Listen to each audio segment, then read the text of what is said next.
Straight on with the question then. Identify and discuss. Okay. Ethical, commercial, and professional. So we can think those through. Ethical, commercial, and professional issues. Recommend any actions that we should take. First of all, looking at grouse. So we've got a lot to think of. Ethical, commercial, and professional issues, and action. So an awful lot to think about. Grouse is this bit here. Okay, so grouse is a significant. There's a key word, isn't it? No need for her to tell me that. No need why. No, don't know why she's telling me it, but I get good at these questions, and I get used to finding out words that I think, why is she telling me that? It's got to be there for a reason. Significant audit client, and they develop software packages. Its management director, Max Partridge, has contacted one of your firm's partners regarding a potential business opportunity. So straight away, a business opportunity. So any business venture with a client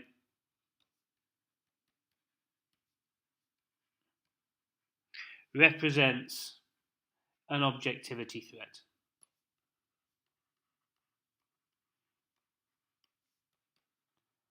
Okay. Precisely because we have self-interest. They're now partners with us. We want them to be happy. We start working with them on different things. We're not as objective anymore, are we? Now, before I carry on with this question, I've got something really important to tell you.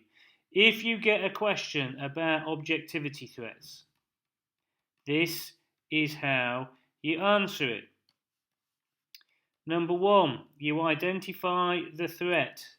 I've just done that. It's a business venture. Number two, you evaluate its significance. You evaluate its significance. How big a threat is it? And then finally, you use your professional judgment. And you use your professional judgment to see if the threat can be reduced to an acceptable level. If it can, fantastic, go ahead. If it can't, do not go ahead. So identify the threat.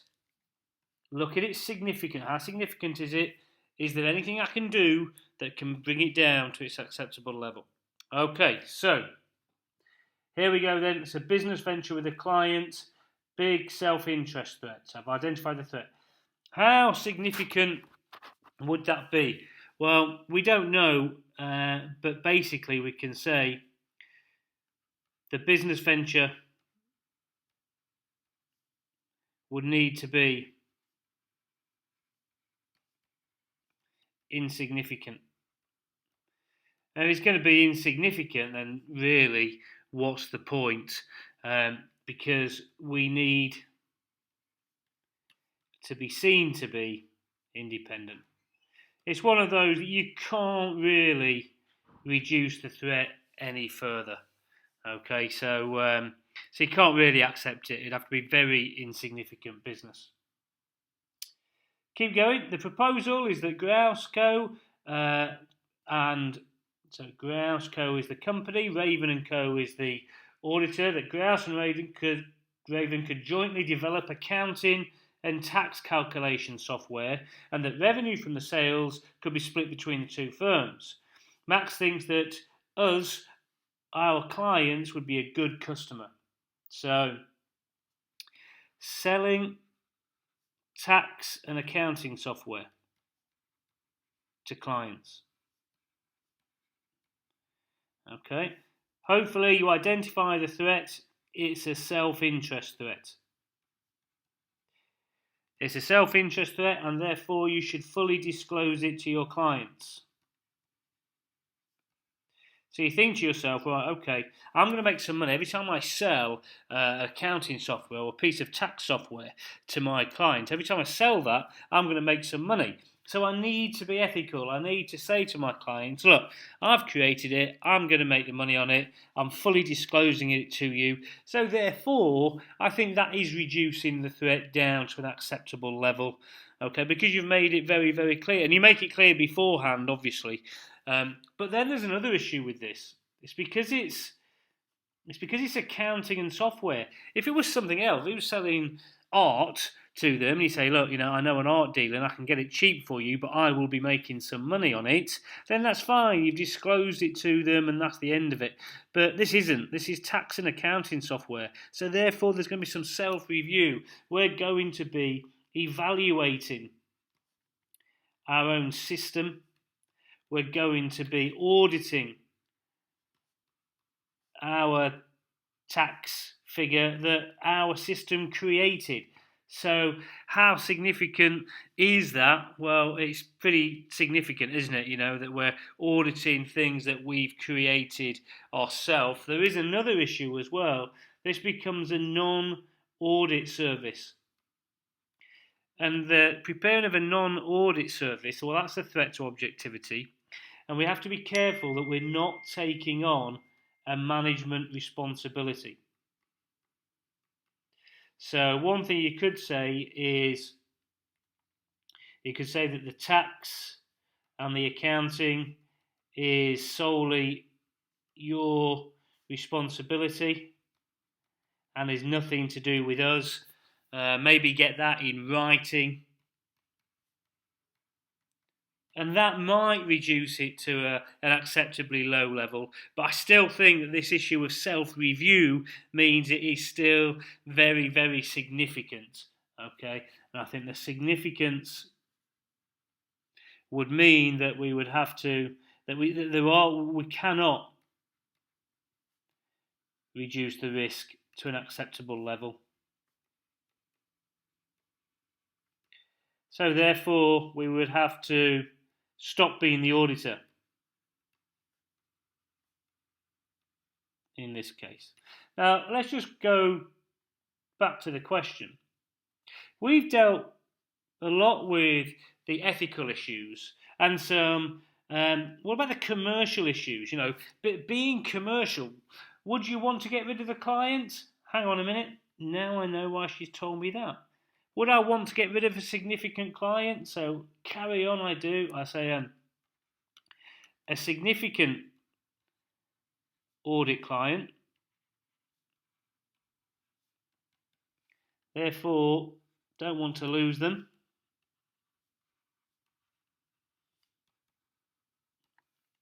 The venture might not work. Well, why might it not work? And that's when you might start thinking about, what's the professional issues here? Okay, professionally, I'm an auditor. So why might the venture might not work? Lack of skills in creating software.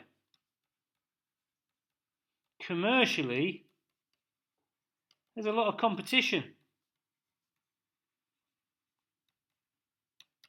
So overall, we wouldn't do it. Okay, so I think that's how you'd answer that one for the 8 marks. Let's go on to Plover then. So Plover is a private hospital which provides medical services such as laser eye surgery to improve eyesight. So medical services. The audit of its financial statements is currently taking place. The audit senior overheard one of the surgeons who performs laser surgery saying to his colleague that he's hoping to finish his medical qualification soon. Stop there. So, what is the issue here? Well, obviously, you would say, well, it's the medical profession. I'm going to leave that for a second, but obviously the issue is surgeon, not qualified, doing laser eye surgery. Okay, why would you be worried about that? So think about it. As an auditor, why would you be worried about it? And if you can't work that out, think to yourself, well, why would I be worried about it if I was management? Okay, and you would think that, okay, they're not qualified to do it.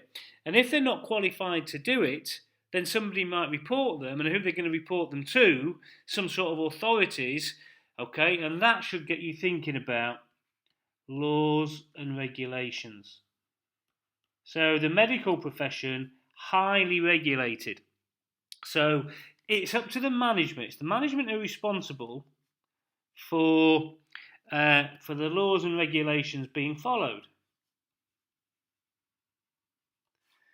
Auditors are responsible for detecting material misstatements.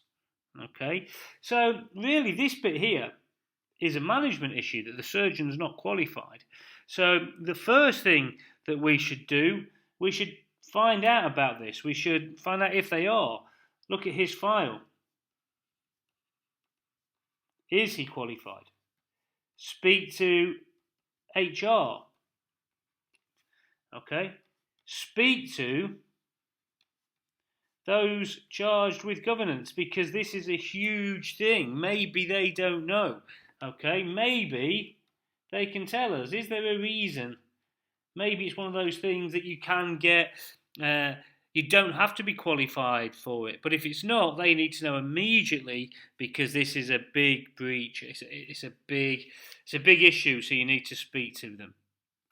Okay, so that would do for now. What else does he tell us? He was glad that Plover did not check his references before employing him. Okay, so we're going to put that in, aren't we? No checking of references in a highly regulated industry. Immediately, this seems a bit dodgy. Immediately, I'm thinking the quality of the client. And what we mean by that is the integrity of the client. Okay, why are they not checking references?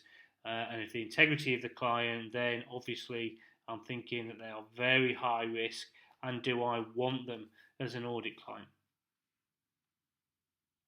I'm thinking of commercial, professional issues here, and ethical, of course. While completing the subsequent events audit procedures, the audit senior found a letter from a patient solicitor claiming compensation for negligence. Okay, so I'm the auditor, I have to detect material misstatements. Well, if we've got legal correspondence, then I am worried about a possible provision.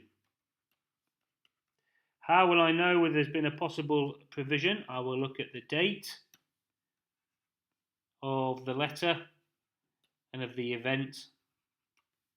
I will speak to management, discuss with management, and look for a possible adjustment. Also, possibly others. Not only that, if this comes about, I am now also worried about the going concern, because it could be that the authority closes them, gets rid of their license. Okay, so if it does that, then that's a big thing. And I've also got to think to myself, do I tell the authorities? If I do tell the authorities, I've got to think about the issue of confidentiality. Remember, confidentiality means we don't tell anybody unless it's in the public interest to do so. And it's quite a tricky thing, this, because it's not defined anywhere. Is it in the public interest? So I would definitely want to get some legal advice before I go speaking to anybody. And then finally, I've got to think about the client themselves. This lack of integrity, this possible provision, let alone that, but possibly being struck off, as we call it. I've got to think professionally and commercially, what about my reputation? Okay, so that's how you'd answer it. And the key to all of this has been trying to think of these three individually. Okay, it's easy to concentrate on one, but then the others might give you a little bit more help. Really, really key in terms of ethics. Identify the threat, think about its significance, think about can it be reduced to an acceptable level. If you follow that framework, you will pass any question on ethics to do with that. And then look, I've just used the whole scenario, as I do at all P papers.